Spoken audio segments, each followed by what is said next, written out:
Assalamualaikum, Shalom, Om Swastiastu, Namo Buddhaya, Salam Kebajikan. Selamat siang dan selamat datang semuanya para Gamada Farmasi 2020. Sebelumnya, perkenalkan nama saya Tania Hamdani dari Farmasi 2018. Di sini saya akan menemani teman-teman Gamada untuk sharing dalam Tokoh Inspiratif Papirus 2020. Nah, sharing tokoh inspiratif kali ini bertemakan Be a Strong Pharmacist. Di Fakultas Farmasi Universitas Gadjah Mada menyelenggarakan proses pendidikan yang bertekad untuk menghasilkan lulusan yang kompeten, profesional, bermoral mulia, berbudi pekerti luhur sesuai asas keagamaan, serta memiliki rasa cinta dan jiwa pengabdian terhadap negaranya.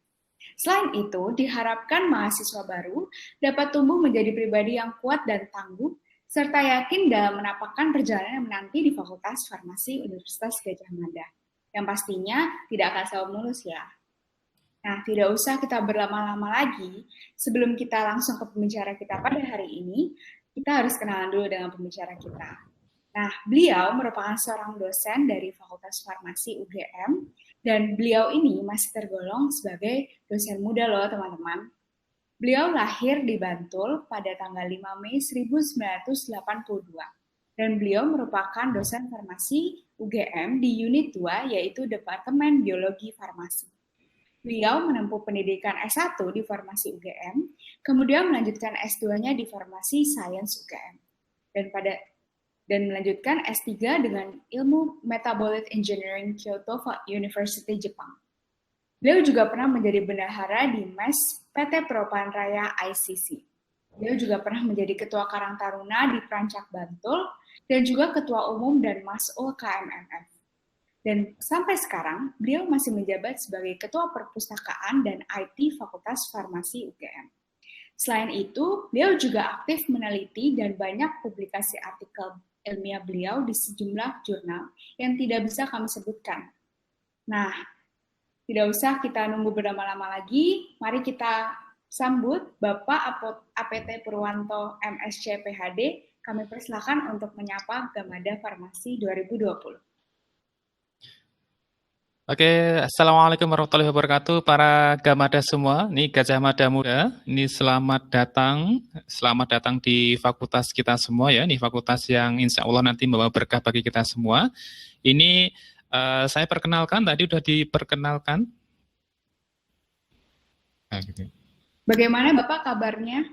Alhamdulillah baik Mbak Tania ya. Ini walaupun corona, ini tetap semangat gitu ya. Iya tentu Pak, harus kan kita ini sebagai mahasiswa Fakultas Farmasi harus semangat terus. Iya. Keluarga sehat Pak? Alhamdulillah sehat. Ini walaupun di samping kanan kiri Jogja sempat zona merah oranye, tapi kan yang penting keluarga tetap zona hijau. Sanak saudara tetap zona hijau. Moga-moga dari Mbak Tania dan para mahasiswa semuanya tetap sehat-sehat selalu gitu ya, tetap dalam lindungan dan juga diberi kesehatan dimanapun berada gitu ya. Kalau begitu kita masuk ke sesi tanya jawab dulu ya Pak. Oke, ya.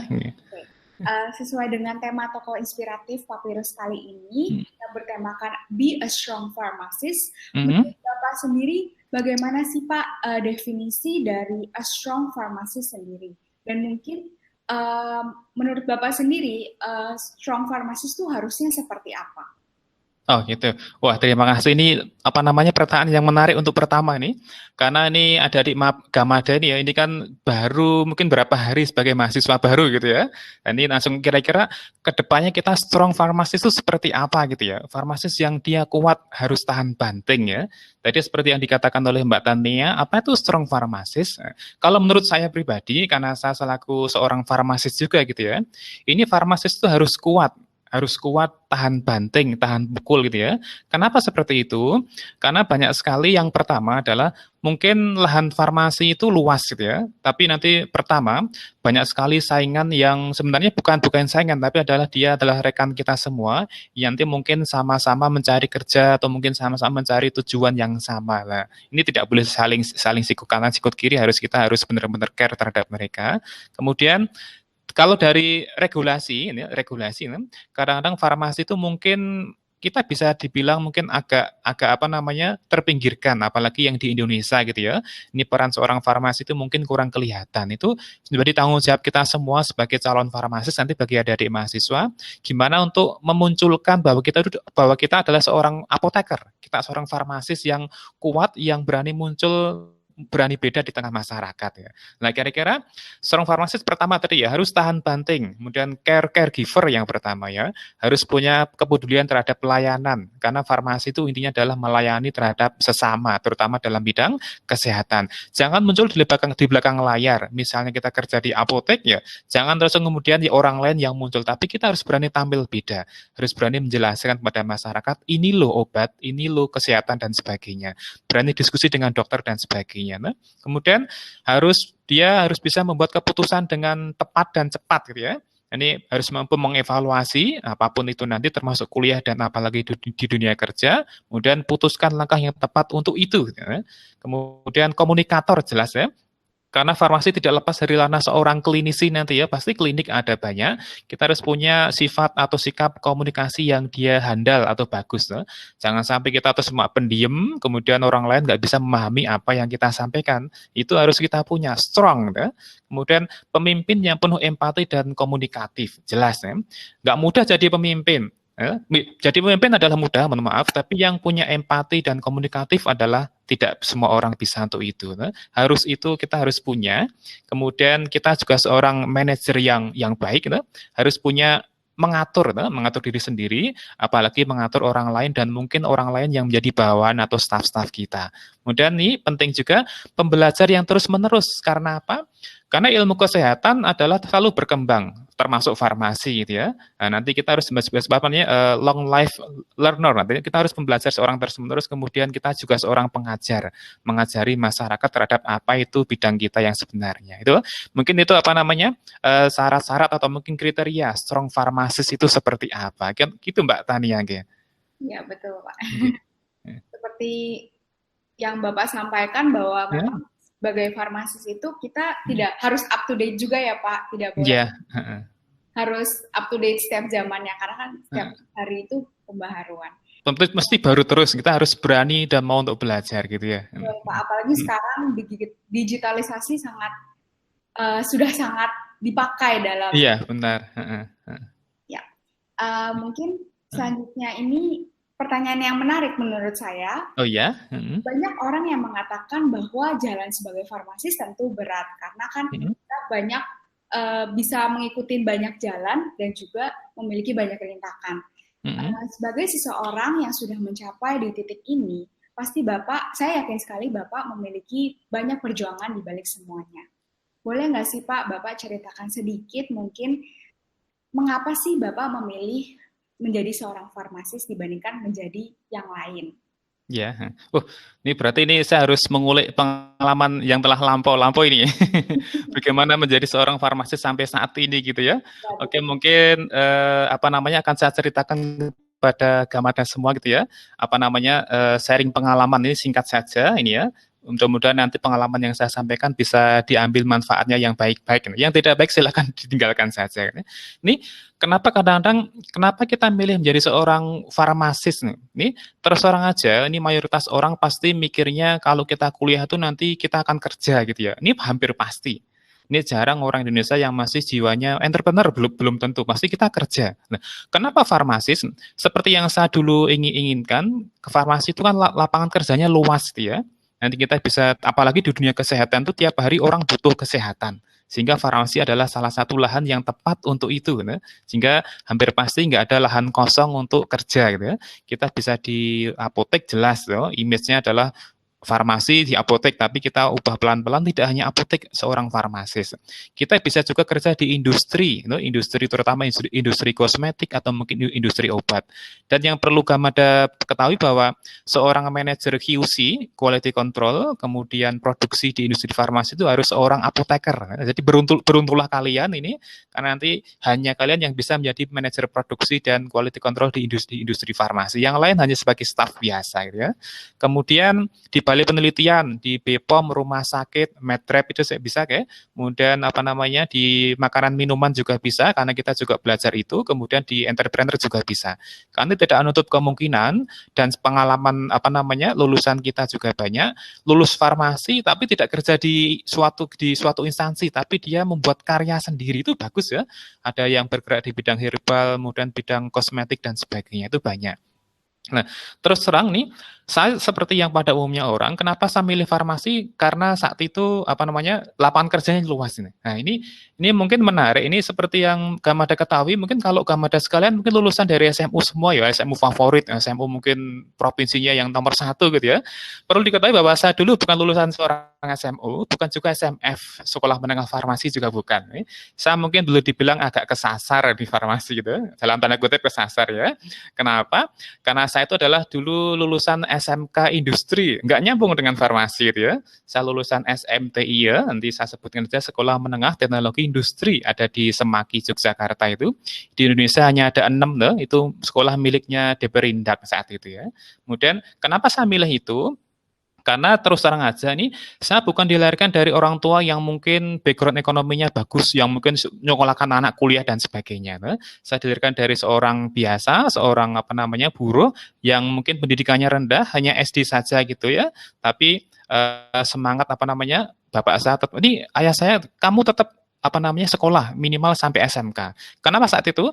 Karena saya didoktrin jangan sampai masuk SMU karena harus kuliah gitu ya. Nah, karena biasa ekonomi. Kemudian saya masuk SMTI tadi, terus kemudian sesuai target benar.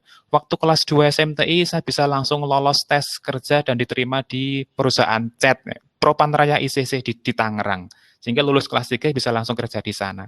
Dan ini sebagai salah satu titik balik saya adalah saat itu saya tidak sengaja menemukan slip gaji seorang sarjana di jemuran mes gitu ya. Kemudian kok saya tahu dia adalah junior saya seorang sarjana tadi ya, tapi kok gajinya 3 kali lipat dibanding saya saat itu karena saya lulusan SMU Sederajat. Kemudian saya mulai mikir, oh ternyata karir itu penting. Dan salah satu kita bisa berkarir adalah dengan apa namanya ijazah jenjang pendidikan. Sehingga saya memutuskan untuk kuliah. Ya. Saya ingat bahwa kita harus bangga. Saya lahir di Yogyakarta dan Yogyakarta punya kampus yang besar, yang banyak gitu ya. Sehingga saya milihlah di UGM. Ya. Kemudian saya bingung saat itu karena milih di sekolah di mana. Ya. Saya pengennya sekolah di teknik kimia. Tapi mohon maaf, saya tidak bisa pelajaran fisika dan matematika, saya tidak begitu suka. Saya hanya suka pelajaran satu saja, yaitu kimia gitu ya.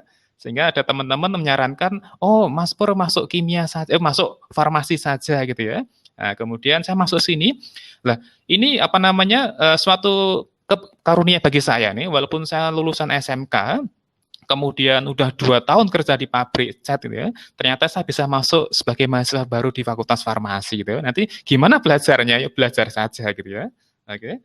Nah, kemudian apa namanya tadi lulus ya, ternyata walaupun saya mungkin lulusan yang biasa, tapi ternyata waktu kita belajar itu, kita enjoy saja nanti, ternyata IP-nya juga tidak begitu masalah, bisa cum laude dan sebagainya. Nah, itu namanya kita nanti monggo ditanyakan, bisa didiskusikan bagaimana cara mengatur waktu yang baik nanti ya. Nanti kira-kira supaya kita juga apa namanya secara akademik bagus, kemudian secara non akademik bagus. Kenapa?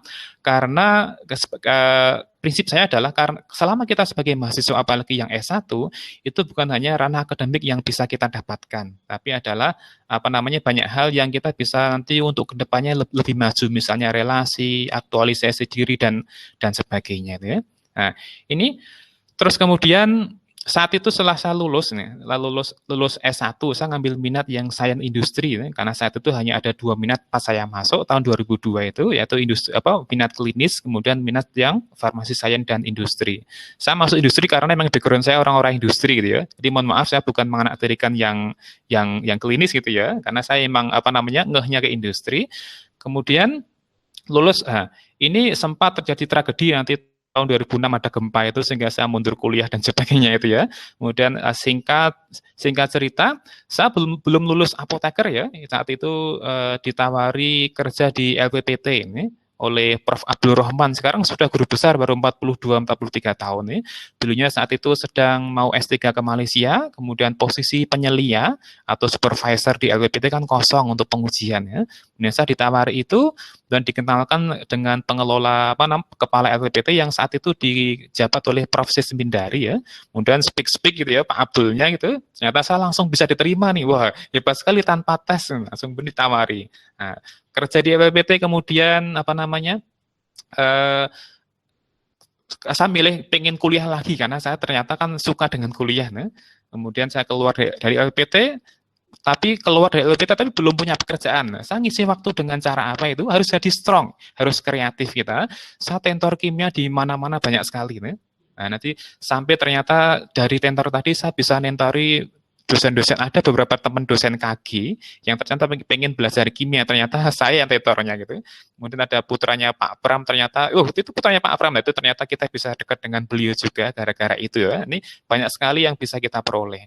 Terus di lulus apoteker tadi saya juga kerja diterima di pabrik kosmetik. Nah, ini pabrik kosmetik di Tropika Nusivera Industry di Yogyakarta. Saya sebagai apoteker penanggung jawab teknis bidang kosmetika nih. Ini masuk langsung masuk saja. Karena ternyata beliaunya percaya sama saya, udah Mas Pur tolong dibantu dan sebagainya. Dan saya bisa melobi untuk masuk hari Sabtu saja, karena hari Senin sampai Jumat kerja di UGM. Nanti silakan, itu ada trik-trik tersendiri untuk lobby dengan direkturnya biar masuk hari Sabtu ya. Itu. Terus kemudian juga setelah itu ada lowongan dosen di UMY dan UGM Farmasi, dua-duanya buka Mei 2009 ya. Sehingga nanti kemudian saya ngelamar di keduanya dan ternyata alhamdulillah bisa diterima di UMY sama di UGM. Nah, kira-kira kalau Gajah Mada milih mana? Kalau saya sendiri karena saya alumni Gajah Mada, saya milih yang di Gajah Mada saja gitu ya.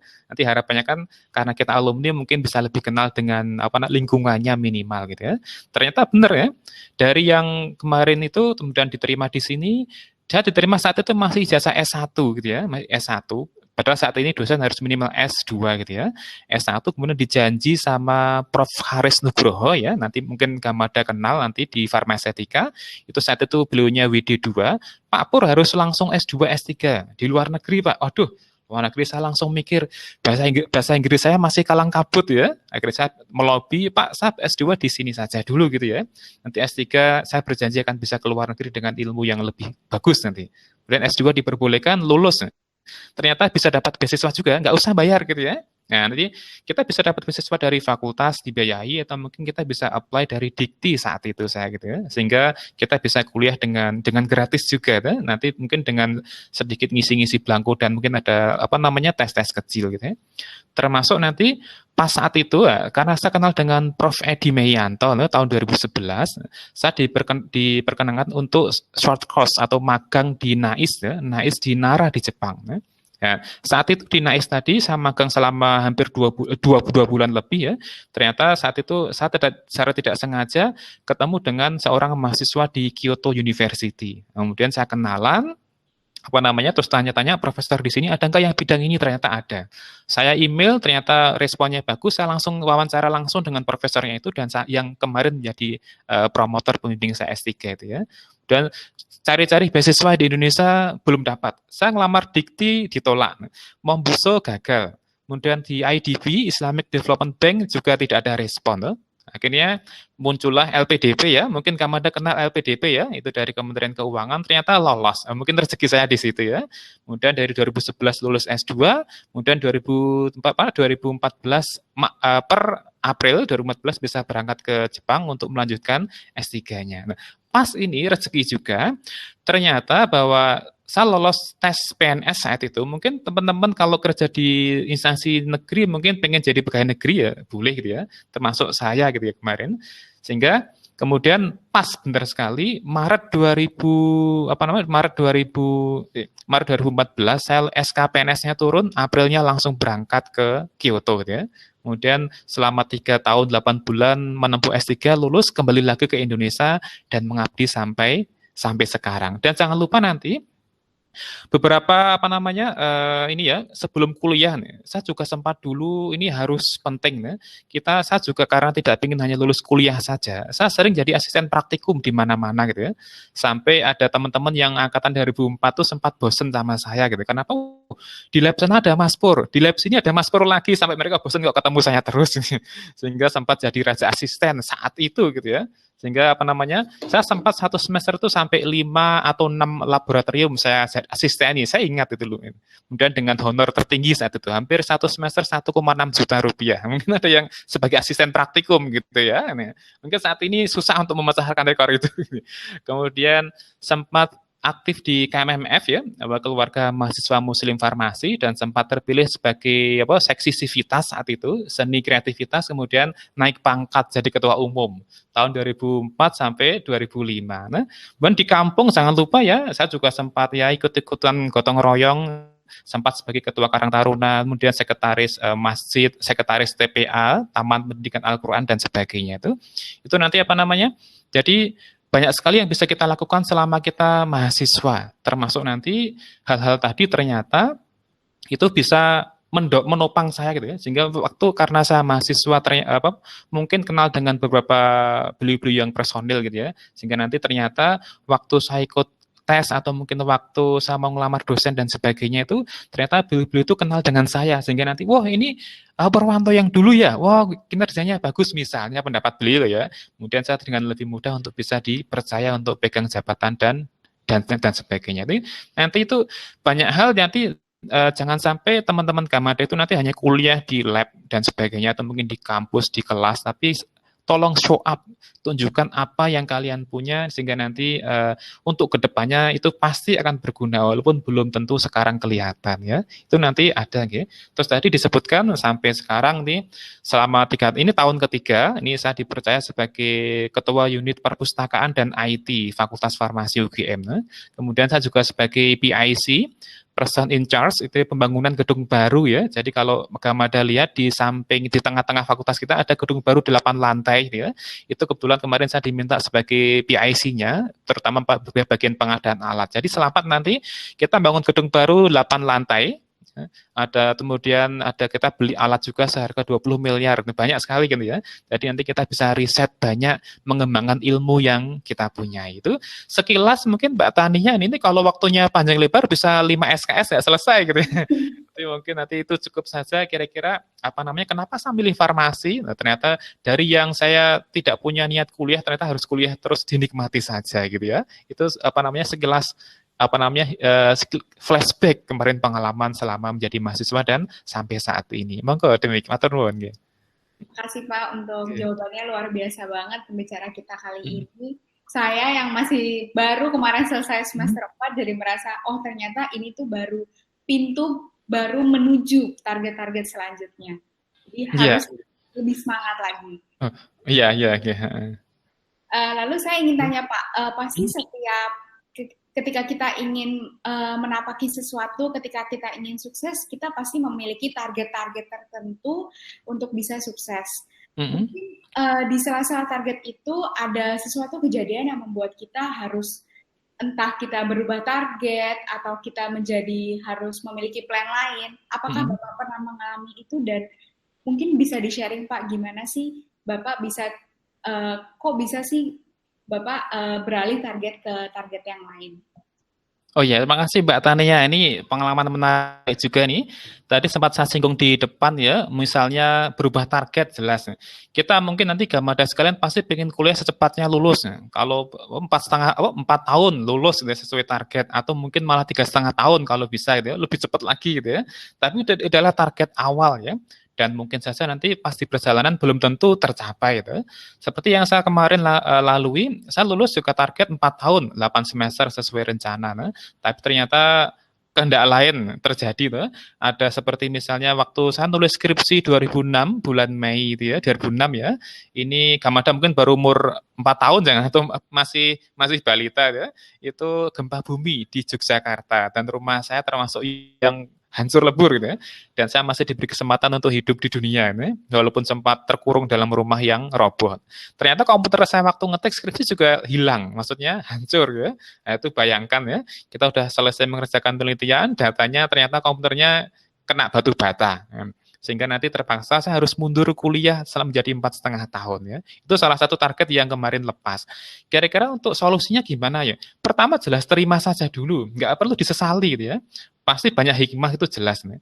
Sehingga nanti kemudian udah sedih paling seminggu 2 minggu gitu. Karena yang lain teman-teman sudah masuk profesi, kok saya kok belum sendiri gitu ya. Nggak ada masalah. Nih. Ternyata emang Allah berkehendak lain lah. Di samping itu karena saya punya waktu yang kosong karena semester 9 ya, karena hanya nunggu skripsi saja, ternyata saya bisa aktivitas yang lain banyak, termasuk yang asisten jadi praktikum asisten praktikum dan sebagainya tadi. Termasuk jadi tentor kimia di mana-mana itu kan punya banyak kenalan, punya banyak koneksi dan sebagainya. Nah, kita bisa menimba ilmu lebih untuk itu nanti ya. Kemudian sempat juga misalnya pengen kerja di industri, saya sempat ngelamar di perusahaan asing ya, tapi ditolak nih, mungkin saya kriterianya mungkin kurang begitu bagus buat mereka nih. Diterima saja. Pertama sedih jelas ya. Saya ditolak oleh PT Novartis saat itu ya di Bogor ya. Kemudian ditolak, kemudian saya pulang ya udah selesai pulang, ternyata ada rezeki lain yang menanti di Yogyakarta, yaitu langsung bisa kerja di LPPT tadi ya, menggantikan Prof Abdul yang kebetulan sekolah S3 di Malaysia itu ya. Ini banyak hal yang target itu kemungkinan tidak tercapai sesuai rencana kita, tapi ingat bahwa pasti ada rencana lain yang mungkin lebih pas buat kita. Percaya itu aja ya. Karena pengalaman saya selama ini seperti itu ya. Ternyata mungkin kita sakit, tapi ternyata berikutnya ada suatu kesenangan yang tidak terduga. Dia kalau misalnya kalau saya dulu juga pernah punya target, misalnya lulus dengan IP yang 3,8 atau mungkin 3,9. Tapi kan ternyata kemudian di tengah jalan nggak usah pinter-pinter banget.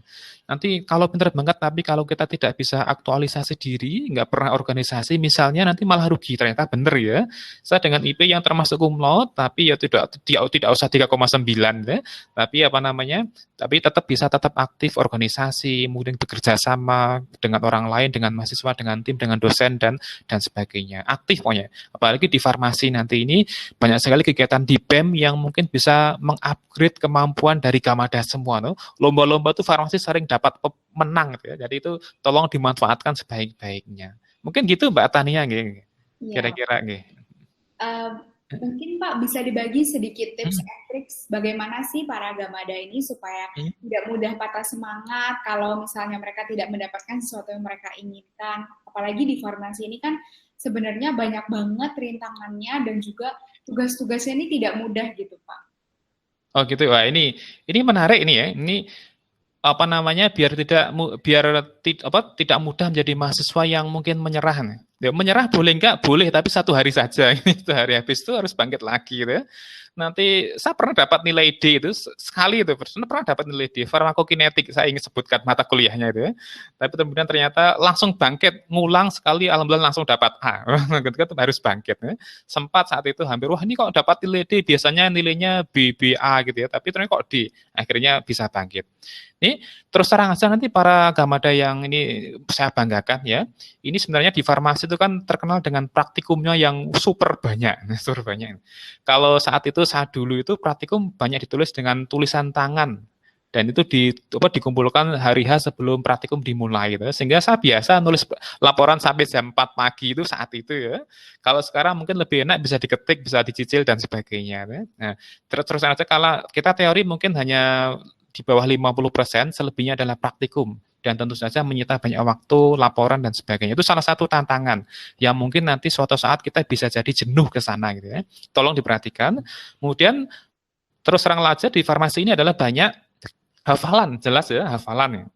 Itu hafalan, apalagi hafalan struktur kimia, hafalan nama obat, hafalan ini itu berbau tanaman, farmasetika, kimia, farmakologi itu hafalannya harus menuntut kita untuk kuat hafalannya.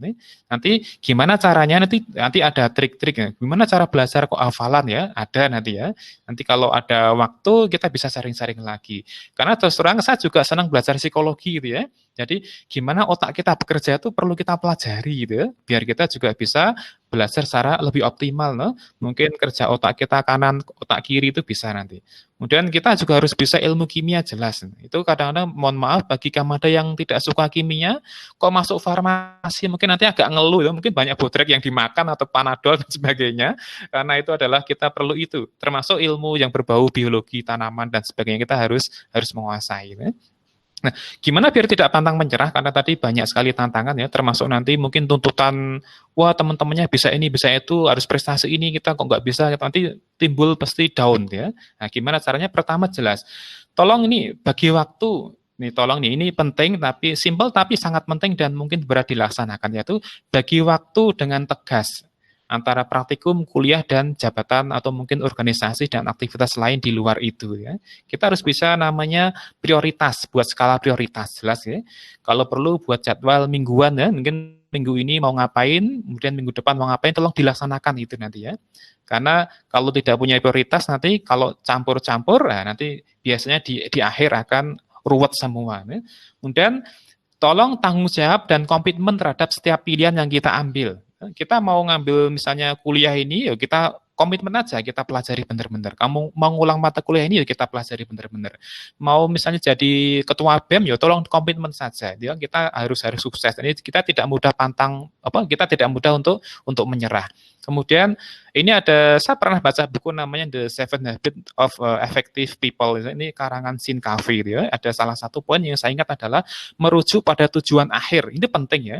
Tolong diingat oleh Gamada sekalian, tujuan akhir Gamada kuliah ini adalah apa? Misalnya saya pengen kerja yang bagus Pak, boleh. Pengen membahagiakan orang tua, silakan. Tolong ingat itu baik-baik. Sehingga waktu kita down nanti, kita ingat tujuan akhir kita adalah apa, kita nanti akan bangkit kembali dengan lebih mudah ya. Tujuan akhir. Kemudian ini penting, mulailah untuk selalu bersyukur nih, karena banyak sekali mahasiswa itu yang kurang syukur dengan apa yang dia peroleh saat ini. Nah. Terus terang aja farmasi itu Gamada bisa masuk sini itu kira-kira mungkin menyingkirkan 30-40 pesaing yang lain untuk satu orangnya ya. Karena mungkin kita menerimanya hanya 200 orang totalnya, yang mau masuk sini sekitar 3.000 sampai 4.000 orang. Itu kan satu banding berapa. Ini harus punya prestasi. Jadi bersyukurlah bahwa Gamada diterima di fakultas yang seperti ini ya.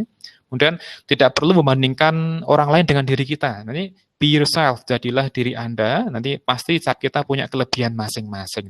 Optimis ya, ini tetap lurus pandangan ke depan ya, jangan toleh-toleh ke belakang, karena di depanmu ada kesuksesan yang menanti. Ya. Ini mudah-mudahan ini tips-tips yang sedikit ini bisa membuat Gamada tetap fight, tetap kuat, dan tidak mudah untuk menyerah di tengah jalan. Menyerah boleh, tapi langsung harus bangkit kembali ya. Karena kita manusia pasti ada mungkin mau menyerah, silakan saja, tapi harus segera bangkit kembali. Gitu Mbak Tania. Mudah-mudahan bisa diresapi oleh para Gamada ini ya. Ini pengalaman-pengalaman seperti itu. Gitu.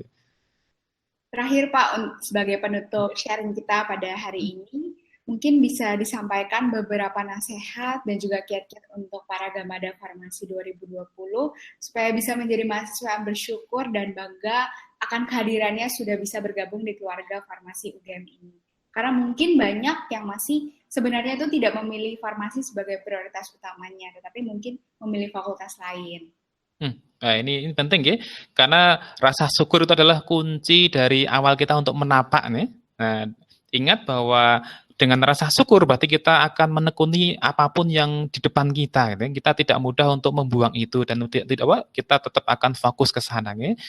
Nanti terus terang saja bahwa tadi seperti yang saya sampaikan di depan bahwa farmasi itu adalah peminatnya banyak. Dan Anda ini, Gamada ini adalah satu yang bisa menyingkirkan semua pesaingnya sehingga diterima di sini. Pertama harus disyukuri ya, karena jujur saja tidak mudah masuk ke sini karena saingannya banyak sekali ya. Kemudian di farmasi ini nanti silakan dicek di akademik, kemudian juga di BEM tuh banyak sekali teman-teman kita kakak kelas Gamada itu yang dia punya prestasi yang lebih. Bisa jadi dia mungkin juara PIMNAS ya, banyak sekali di tempat kita. Kemudian juara lomba debat poster juara pertama 1, 2, 3 itu hal yang biasa di farmasi ya. Kemudian juara 3 lomba LKTI di mana tadi di apa? Banyak sekali saya baca banyak sekali. Kemudian ada juara termasuk lomba bidang olahraga di Kobongan ya. Kemudian Porseni Gama juga kita sering dapat prestasi. Jadi selain akademik kita juga punya prestasi yang lain. Ada bidang karya tulis, bidang olahraga dan sebagainya. Termasuk ada pernah juara bidang robotik macam-macam pernah saya baca itu. Nanti banyak sekali prestasi yang bisa kita banggakan. Termasuk jangan lupa kita adalah seorang petugas atau mungkin staf kesehatan yang mulia ya. Karena kita bisa mungkin menyelamatkan nyawa orang atau begitu ya, atau mulia sekali, atau minimal kita bisa mengkreasi sebuah obat atau mungkin pelayanan yang baik sehingga orang lain bisa terbantu. Itu kan kalau ingat kalau kita bantu orang lain nanti orang lain atau mungkin yang maha kuasa akan bantu kita juga. Jadi kita harus ikhlas ya. Karena kita adalah ranah kerja yang mulia, banyak sekali yang bisa kita kerjakan dan tentu saja bisa bermanfaat bagi sesama ya. Ini terus kemudian jangan lupa nanti ya ini bahwa di farmasi ini apa namanya banyak sekali farmasi sekarang yang ada di Indonesia terutama apalagi di Jogja itu sekarang mulai bermunculan farmasi-farmasi baru ya. Dan selamat ini kita harus bangga bahwa Gamada semua diterima di UGM yang segala fasilitasnya nanti harapannya bisa menimbulkan rasa kebanggaan pertama, tapi tidak boleh sampai sombong. Kemudian yang penting lagi adalah rasa bersyukur bahwa kita bisa ada di sini untuk kemudian bisa menapai ke jalan selanjutnya, gitu ya. Ini kira-kira seperti itu Mbak Tania. Baik Pak, mungkin pertanyaan dari saya sendiri sampai di situ saja. Mungkin Bapak bisa memberikan closing statement supaya para Gamada ini semakin bersemangat untuk memulai kuliah dan chapter-chapter baru selanjutnya. Oke, ini terima kasih Mbak Tania. Ini pesan apa namanya? Bukan pesan terakhir, memang mau pergi kemana gitu ya. Ini apa namanya? Closing aja mungkin dari sesi ini ya. Ini untuk para Gamada ini selamat datang di Fakultas Farmasi UGM ya. Ini bahwa saya ingin pesan saja bahwa prestasi itu tidak hanya dinilai dari tingginya IPK, jelas ya. IPK itu bukan menjamin sebuah prestasi. Dan penghargaan yang banyak juga bukan sebuah prestasi yang apa namanya, yang esensinya, tapi seberapa besar ilmu yang kita dapatkan itu bisa memberikan manfaat kepada orang lain itu penting, tolong diingat. Ini walaupun IPK bagus, tapi kita tidak bermanfaat sama saja ya. Ya, kita harus punya jiwa untuk terus bermanfaat bagi orang lain. Kemudian ini penting, jangan pernah kesampingkan orang tua. Ini penting ya, kita udah mungkin anak kos sukses jauh dari orang tua, tiba-tiba kok nggak pernah minta doa orang tua, ini jangan sampai, karena restu orang tua adalah restu yang maha kuasa ke kita, tolong diingat, dicamkan baik-baik, kita adalah umat yang beragama. No? Terus kemudian yang penting lagi adalah terus jalin silaturahmi, ya. Cari pengalaman sebanyak-banyaknya. No? Kuliah adalah waktu untuk aktualisasi diri, no? Jangan batasi diri kita pada aktivitas di kelas dan lab saja, tapi keluar sana. Keluar dari zona nyaman, karena di luar sana banyak hal yang bisa kita lakukan. Nanti gunakan koneksinya, apa namanya, untuk nanti para Gamada yang pengen kerja, jangan melulu uang untuk pertama kalinya, ya, karena uang bukan segala-galanya, tapi uang juga penting. Ya.